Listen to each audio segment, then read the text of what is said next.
What if football vanished? For whatever reason, today was the last day of football. What would happen? I go crazy.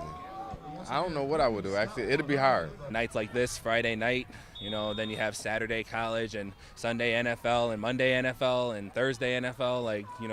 That's a pretty big hole to fill.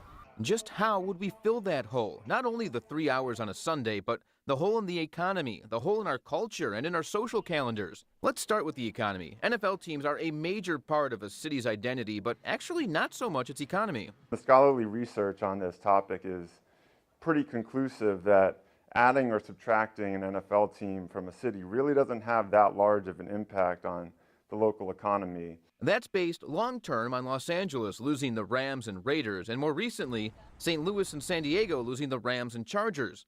UW-Milwaukee professor Nolan Kopkin concedes that it would hurt a place like Green Bay a lot more to lose what the Convention and Visitors Bureau estimates as $14 million a game, or $300 million annually, counting training camp, the preseason, playoffs, and anything else that might bring someone to Lambeau. There's no question that the impact on a very small city like Green Bay or Buffalo, which isn't as economically large as a city like LA or New York, there's going to be much larger consequences on the local economy. But overall, Kopkin says the research shows the day after football wouldn't change much economically. Sane asylum. Lock me up. I don't know. I wouldn't be able to do nothing, to be honest. I mean, football season coming around is just everything. It's a different story culturally. Football at all levels may seem like the king of sports right now, but interest and participation in the younger generations are way down. If you look at core participation of 6 to 12-year-olds, the percentage of people who are playing football is down almost 30%. Those same studies are also an indicator of what might take football's place. And you see pretty large growth in rugby and also lacrosse and ice hockey, just avenues which I didn't really expect. But the biggest growth of all?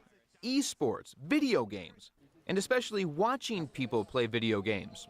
About 22% of millennial-age males actually watch esports now.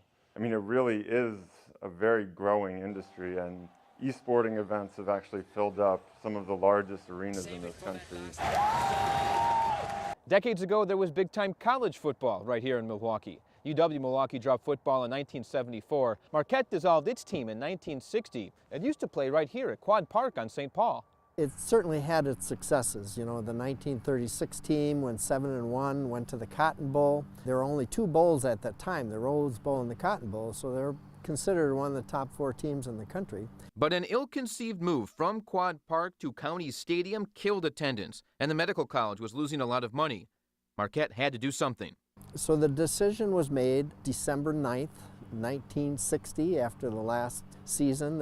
It was going to be shut down at that point. So it was a sudden announcement. I don't think many people were prepared for it. Paul McInerney says there was a lot of disappointment at first. Some students protested, but by the time the second semester started that same year, everyone was pretty much over it. There were people still upset, but the students were accepting of it.